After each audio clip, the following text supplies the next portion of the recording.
O baixo volume de chuvas tem agravado cada vez mais a crise energética enfrentada pelo país. Como quase 70% da energia produzida no Brasil ainda é por meio de barragens, especialistas consideram o problema longe de ser resolvido. Sobre esse assunto, vamos falar com Roberto Kishinami, coordenador sênior do Instituto Clima e Sociedade. Roberto, bom dia. Obrigado pela entrevista para a CNN. Bom dia, Colombo e Elisa. Prazer estar aqui. Roberto, o que você acha que pode ser feito a curto prazo pelo governo brasileiro para reduzir essa crise dos últimos 20 anos? O fundamental, na verdade, no enfrentamento dessa crise seria ter um conjunto de medidas, né, que equilibrassem tanto a oferta como a demanda. Com o quadro de escassez que nós estamos vivendo, não há forma, na verdade, de atuar corretamente só com a oferta maior de energia, principalmente com a energia cara que vem das termoelétricas. É preciso observar que essa energia mais cara que está entrando no sistema, ela já produziu uma inflação. E essa inflação, por sua vez, vai ser o mínimo de reajuste que nós vamos ter nas tarifas daqui para frente, tanto na geração como na transmissão e distribuição. É, portanto, uma medida ruim, porque provoca uma coisa que vai retroalimentar esse crescimento de preços para o futuro. Roberto, falaste agora então sobre energia cara por meio das termoelétricas. Geralmente, quando a gente fala sobre fonte de energia e aparecem alternativas, como por exemplo, energia solar, é muito comum a gente ouvir o quão caro é esse tipo de sistema ou o quão mais fácil é você retirar a energia por meio do uso da água com o qual a gente já está habituado e não exatamente de outras fontes. O que seria preciso? Um planejamento a longo prazo, por exemplo? Vamos sentar e vamos observar os próximos 10 anos, fazer um planejamento a longo prazo. A gente tem esse tipo de análise aqui no Brasil para que a gente não fique o tempo todo caindo em cima dessa mesma pedra? Veja, Elisa, o Brasil tem um planejamento de 10 anos, né, que é o Plano Decenal de Expansão de Energia, e que na base aí é elaborado pela EPE, a Empresa de Pesquisa Energética. Ocorre que nessa crise, o que aconteceu é que claramente a EPE não foi mais ouvida, não está sendo considerada para o conjunto de medidas que estão sendo implantadas, visando exatamente o que você disse. Como é que essas medidas, elas podem se encaixar melhor para a expansão dos 10 anos à frente. Com isso, na verdade, nós então temos uma desorganização, eu diria, do planejamento no setor, particularmente no setor elétrico. Isso é muito ruim, na verdade, porque o mundo todo vive um quadro de instabilidade no setor de energia. Vocês veem que há um conjunto de países, na verdade, que enfrentam problemas com o crescimento também do custo da energia, por razões diferentes das do Brasil. Mas na base disso está o crescimento momentâneo dos preços de petróleo, por exemplo, que chegou ontem ali perto da casa dos $80 o barril. Isso certamente vai afetar o custo dos combustíveis no Brasil. E é nesse sentido que a Petrobras, por exemplo, já antecipa algumas medidas, em que ela vê claramente que há necessidade de subsidiar a parcela mais pobre, porque essa parcela mais pobre está abandonando, na verdade, o gás de cozinha, já que não consegue pagar o botijão. É um tipo de retrocesso, no caso no Brasil, que pode significar alguma coisa de 20 anos, digamos, de volta, tá certo? Da formalização do mercado de combustíveis. No caso do setor elétrico, as medidas certamente deveriam usar as fontes mais baratas e que podem ser implantadas mais rapidamente. Aí nós estamos falando de eólica e solar. No caso do solar, ainda há uma vantagem em que as pessoas que são consumidoras, elas podem instalar o seu conjunto. E essa instalação no ponto de consumo, ela é interessante porque ela é mais barata, na verdade, que a energia que chega para esse consumidor passando pela transmissão e distribuição. Então, é o tipo da medida que ajuda o país.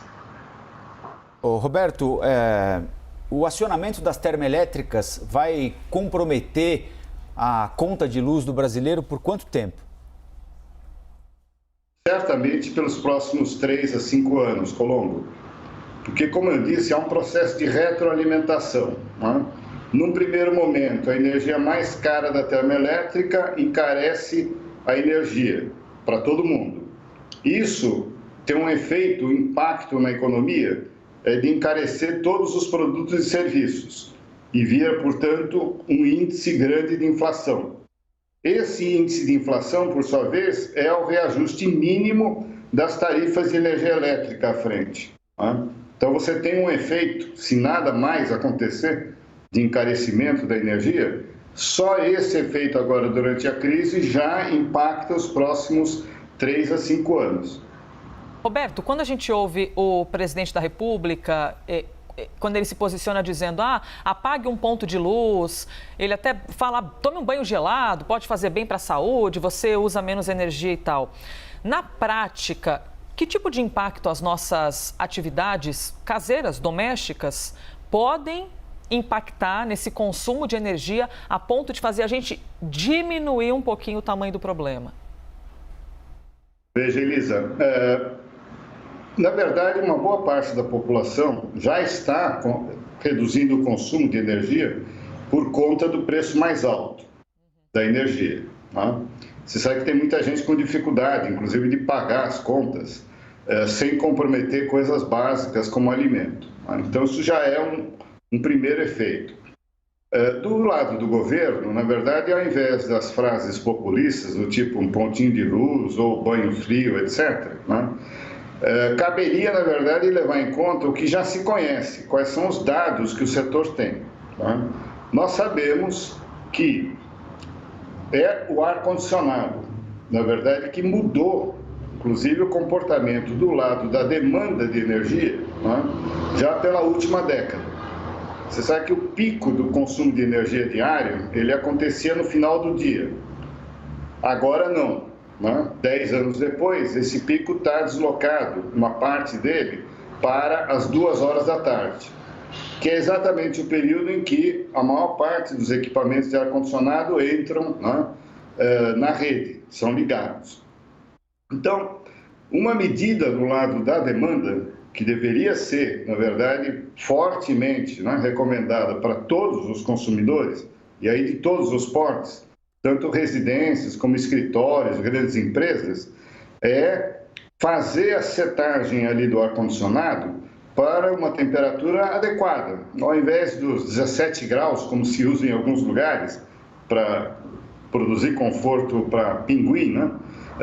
Se deveria usar, na verdade, no caso aqui do Brasil, uma temperatura de 23, 24 graus, que é o suficiente para produzir o conforto. Isso significaria, na verdade, uma redução muito grande de demanda. Roberto, no olho do furacão, agora no meio da crise, essa semana aqui a gente noticiou que Furnas atingiu o nível mais baixo dos últimos 20 anos, responsável por 17% de toda a energia consumida no Brasil, né? Agora, no meio do problema, o que é que a gente tem de fazer, além de, claro, da parte do consumidor, ser mais razoável, tentar colaborar na medida do possível, o que é que dá para fazer para atravessar esse período que parece vai ser longo, de absoluta escassez de água para geração de energia pelas nossas hidrelétricas? Veja, Colombo, na verdade, nós estamos numa situação em que, primeiro, essa seca, na verdade, ela deve durar, segundo os meteorologistas, até novembro. Então, o mês de outubro, ele é o pior, na verdade, desse período dessa crise hídrica, tá? Nós temos que ter isso em mente. É o momento em que, certamente, o número de apagões, tá, controlados, localizados, vai crescer. Os apagões, na verdade, já estão ocorrendo como uma forma, na verdade, de proteção da rede, tá? Então, o número deles vai crescer e A única maneira, na verdade, de enfrentar esse período é, como eu disse, combinar os dois lados da equação, o lado da oferta e o lado da demanda. Tá? Nós estamos tendo problemas, na verdade, com algumas térmicas, né, que elas são construídas, na verdade, para operar poucas horas do dia. O que acontece quando você faz, né, essa ligação, esse funcionamento de uma maneira contínua, é que há, na verdade, desgastes que não estavam inicialmente previstos. E você tem que fazer a manutenção, porque senão as perdas podem ser desastrosas nesse caso. Tá?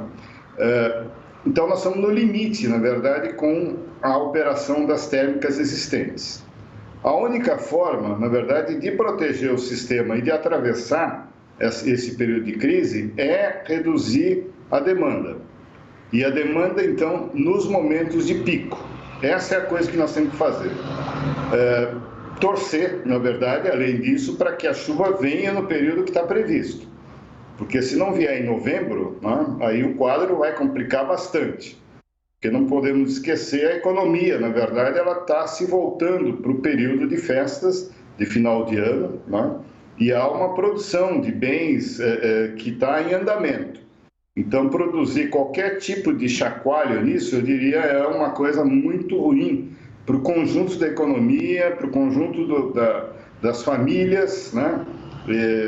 Porque a produção de renda hoje é uma coisa assim essencial, tá certo? Para a sobrevivência mesmo. Muito bem, conversamos com o Roberto Kishnami. Falei certo o seu sobrenome, Roberto? Não quero cometer uma deselegância. Perfeito, Elisa. Não, perfeito. Roberto Kishnami, coordenador sênior do Instituto Clima e Sociedade.